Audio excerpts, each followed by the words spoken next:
पाकिस्तान के prime minister Shahbaz शरीफ साहब जो हैं आज रेडियो पाकिस्तान के ऊपर बात कर रहे थे और उस पर बात करते हुए उन्होंने कहा जी कि लोग समझ रहे हैं कि हम पाकिस्तान जो है डिफ़ॉल्ट की तरफ जा रहा है। वो बिल्कुल नहीं जा रहा है, क्योंकि हमने जो है आते सारी एकदम चीज़ें जो हैं उनको ठीक कर दिया है और पॉलिटिकल और इकोनॉमिकली अब पाकिस्तान राइट पैथ पे है और जल्द ही IMF का बेल आउट प्रोग्राम हमको मिल जाएगा। ये जो इन्होंने आज ख्यालात का जिक्र किया है शहबाज शरीफ साहब ने, 12 जो इकोनॉमिस्ट हैं दुनिया के और पाकिस्तान के, वो इस बात को बिल्कुल नहीं मानते हैं। लेकिन इन्होंने आज council of Pakistani newspapers editor से बात करते हुए कहा कि PDM जो है, ये जो कोलिशन गवर्नमेंट है, सारी कोशिशें कर रही है इकोनॉमी को रिवाइव करने के लिए। इकोनॉमिस्ट का कहना है कि नहीं, पाकिस्तान डिफ़ॉल्ट की तरफ जा रहा है, क्योंकि अभी तक पाकिस्तान को जो 350 बिलियन जो चाहिए थे उसकी इकोनॉमी को फंड्स को रिवाइव करने के लिए, उसमें से जो इन्होंने पैसे IMF से मांगे हैं वो इनको नहीं मिले हैं। तो इसलिए शॉर्टफॉल जो है इनका बढ़ता चला जा रहा है और फॉरेन करेंसी जो रिजर्व्स हैं वो डिप्लीट होते जा रहे हैं। तो ये जनाब आज बात आई है। Minister for information and broadcasting Maryam Aurangzeb जो हैं, आज उन्होंने एक वीडियो स्टेटमेंट में कहा है कि इमरान खान साहब जो हैं वो मुल्क के अंदर एनार्की फैला रहे हैं, सिविल वॉर की तरफ जा रहे हैं, अनरेस्ट मुल्क के अंदर पैदा कर रहे हैं और पुलिस से छुपा हुआ ये बैठा हुआ है, अपना अरेस्ट दे नहीं रहा है। इसकी वजह से विमेन, चिल्ड्रन, यूथ जो हैं उनको शील्ड बना के उनके पीछे ये छुपा बैठा हुआ है और जो है ये गवर्नमेंट को ब्लेम दे रहा है कि हम इसको पकड़ना चाहते हैं। गवर्नमेंट का कोई इंटरेस्ट नहीं है इसके अरेस्ट में, और बल्कि इसके दौर में, इमरान खान के दौर में जो पॉलिटिकल अपोनेंट्स थे उनको पकड़ा गया, उनको जेलों में डाला गया और अब ये इंप्रेशन दे रहा है कि हम इस सारी चीज़ के पीछे हैं। हम नहीं हैं, कोर्ट्स हैं, कोर्ट्स ने इसके जो है अरेस्ट के वारंट्स इशू किए हैं। ये एक कॉन्विक्ट है और इसको कोर्ट ने बुलाया है, तो इसको कोर्ट के सामने जाना चाहिए। इमरान खान को पता है, मरियम औरंगजेब का कहना था कि ये पॉलिटिकली डेड है, इसीलिए ये जो है अब अपने आर्म्स गैंग्स और हुलीगन्स को स्टेट इंस्टीट्यूशंस के अगेंस्ट इंसाइट कर रहा है। PTI जो है वो एक पॉलिटिकल पार्टी नहीं है, वो एक आर्म्ड गैंग है और हमेशा से इन्होंने रूल ऑफ लॉ और कॉन्स्टिट्यूशन के अगेंस्ट काम किया है।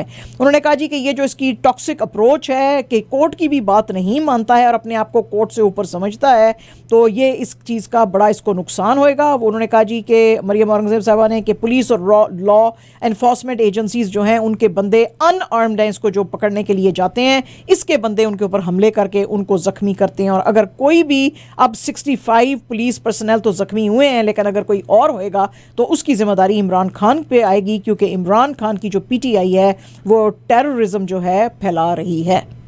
ठीक हो गया जी, ठीक है जी, बड़े संगीन इल्जाम और इल्जामात लगेंगे इन पे और FIR कटेगी। हाँ हाँ हाँ हाँ, तो बस बाजी ने आज बड़े जज्बे से लेकर बात की है। यू मस्ट अप्रिशिएट माजिद भाई। I appreciate. हाँ, बड़े जज्बे से बात की है। फॉरेन मिनिस्टर जो हैं जी पाकिस्तान के, बीबी जरदारी साहब, उन्होंने एक the daily show American channel पे जो ये आता है उसके ऊपर बात की है और उसने कहा जी अनफॉर्चुनेटली पाकिस्तान जो है it is facing perfect storm, क्योंकि पाकिस्तान के अंदर ना सिर्फ ये कि बड़ी हाइटन पार्टिजनशिप है बल्कि पॉलिटिकल पोलराइजेशन है। इसके अलावा कोई भी किसी के साथ किसी एक कमरे में बैठ के बात करने को तैयार नहीं है। इकोनॉमिक क्राइसिस हैं और अब जो ये सारा कुछ पाकिस्तान जो कि अफगान गवर्नमेंट का फॉल आउट भी रिसेंटली हुआ है उसकी वजह से ये जो टेररिस्ट अटैक्स बढ़ गए हैं वो भी फेस कर रहा है। उसके अलावा पाकिस्तान के अंदर जो हिस्ट्री की बिगेस्ट क्लाइमेट कैटास्ट्रोफी यानी कि ये जो फ्लड्स आए थे वो आए थे, तो पाकिस्तान को बहुत सारे मसलों का इस वक्त सामना है।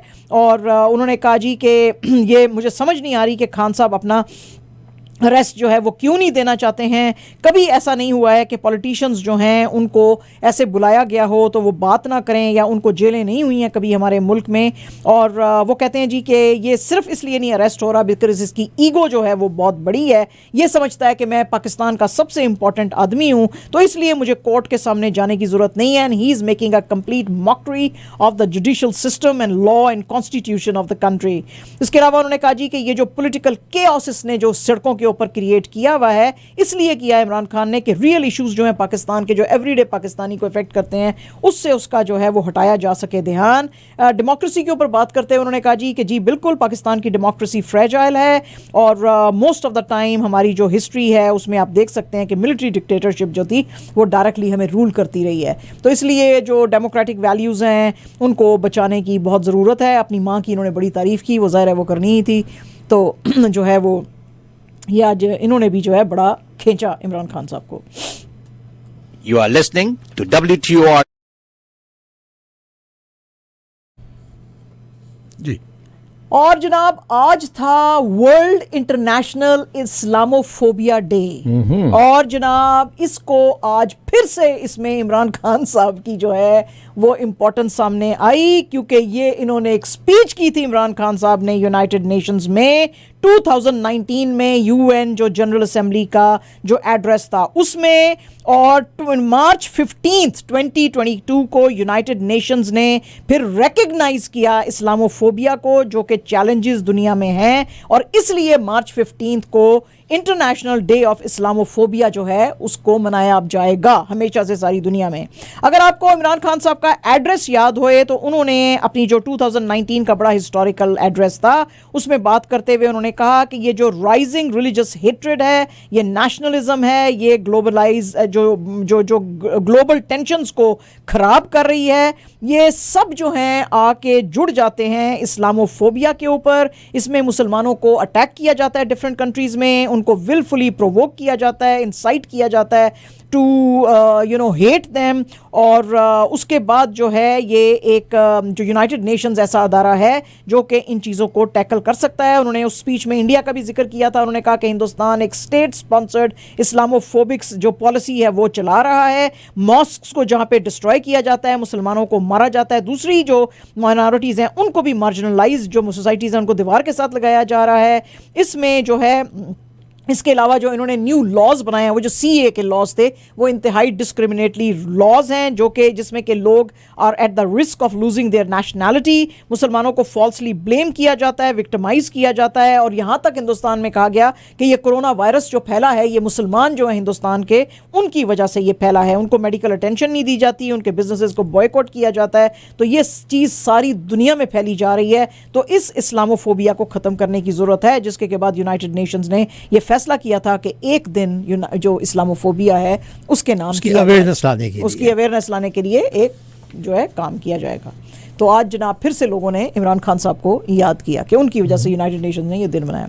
टाइम्स ऑफ इंडिया को जी एक इंटरव्यू दिया है संजय दत्त साहब ने, और संजय दत्त साहब जो हैं अब आपको पता ही, हमने आपको बताया था कि हेरा फेरी 3 में न्यू एडिशन है और नज़र आएंगे, और हेरा फेरी 3 के अंदर आपको पता ही है कि जो मेन जो लीड रोल्स में थे अक्षय कुमार, सुनील शेट्टी और परेश रावल थे, और अब जो है इनको भी रोप इन किया गया है। ये जो थर्ड बन रही है फ्रेंचाइज हेरा फेरी 3, ये लॉस एंजल्स, अबू धाबी और दुबई में बनाई जाएगी, और वो इसके ऊपर बात करते हुए संजय दत्त ने टाइम्स ऑफ इंडिया को बताया कि उनका रोल बहुत ही इसमें क्रूशल होएगा, जैसे कि फिरोज खान का कैरेक्टर था वेलकम जो फिल्म आई थी 2007 में, एक लवेबल डॉन का, मतलब बहुत खतरनाक डॉन का नहीं, आपको इस डॉन के ऊपर प्यार आएगा, मेरा रोल उसमें वैसे होएगा। तो वो कहते हैं कि जी this is a great franchise and I am very happy to be part of it. तो लोग भी बड़े एक्साइटेड हैं क्योंकि इनको भी सलू भाई की तरह लोग बड़ा पसंद करते हैं।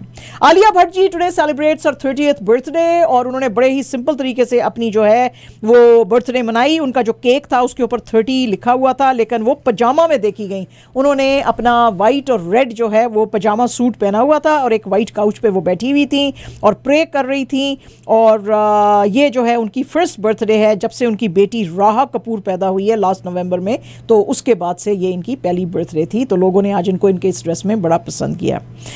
एंटोनियो नील जो हैं जी वो एक ऐसे स्पेक्टेटर हैं जिनके ऊपर अब इल्ज़ाम लगाया गया है कि उन्होंने अब्यूज़ किया था ब्रेंटफोर्ड के जो स्ट्राइकर थे इवान टोनी को, और उनको सोशल मीडिया से बैन अब कर दिया गया है, और उनको तमाम जो यूके के स्टेडियम्स हैं उनसे भी 3 साल के लिए तमाम सॉकर स्टेडियम से बैन कर दिया गया है। ये बैठे हुए थे वहाँ पे उसमें स्टेडियम के अंदर, और इन्होंने रेसिस्ट मैसेजेस जो हैं टोनी के खिलाफ भेजे थे इंस्टाग्राम के ऊपर, जब उसने 2 गोल्स किए थे against Brighton in Premier League in the match on October 14, और बड़ी इन्होंने गंदी बातें वैन टोनी के बारे में की थी। तो पुलिस ने फिर इन्वेस्टिगेट किया और पता चला कि जो हैं एंटोनियो नील 24 ईयर्स एज हैं, ब्लिथ में रहते हैं, तो इनको फिर पकड़ा गया और इनको जो न्यू कैसल के मैजिस्ट्रेट हैं उनके सामने लाया गया। ही प्लीडेड गिल्टी, तो अब इनको 4 मंथ्स का सेंटेंस दिया गया कि 4 मंथ्स तक आप किसी भी सॉकर स्टेडियम में दखल नहीं हो सकते। ऑटो लोपेज जो हैं जी उन्होंने हिट किया 3 होमर, और नोआ सिरो जो हैं उन्होंने 5 जो क्वालिटी इनिंग्स जो हैं इन नेशनल टीम डेब्यू में खेली, और उसके होते हुए कनाडा ने कोलंबिया को 5-0 से हराया eight world baseball classic.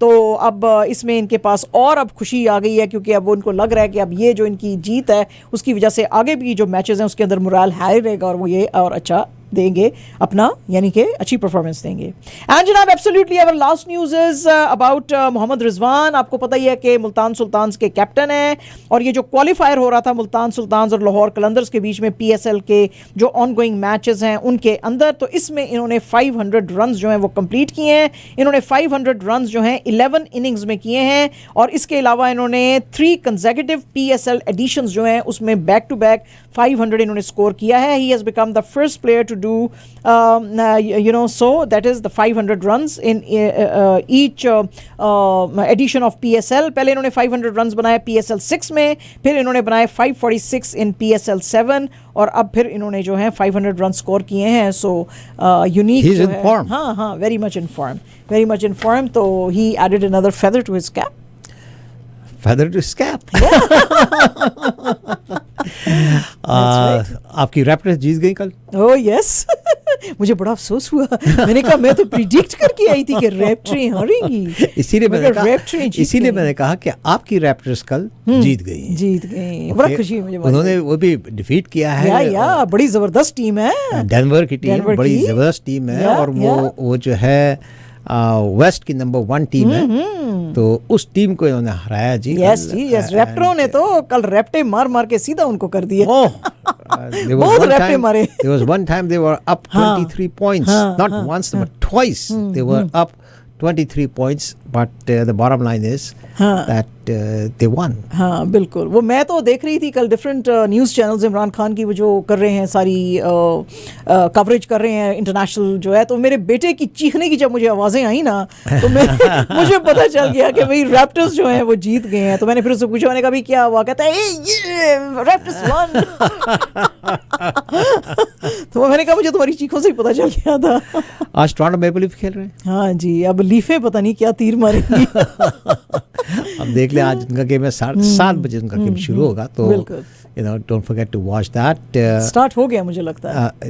Start बस एनी मिनट नाउ। अच्छा एनी मिनट नाउ। ओके वाह जी वाह। तो भाई आप इधर बैठे हुए क्या कर रहे हैं? देखे ना, आपको तो इस वक्त घर में होना चाहिए था, स्नगी सा अपना माहौल बना के बेड में बैठ के कोप लेके चाय का, और फिर आप वहाँ पे आपने कह दिया। बस अब मैं 1 मिनट भी नहीं रुकूंगा यहाँ पर। लेकिन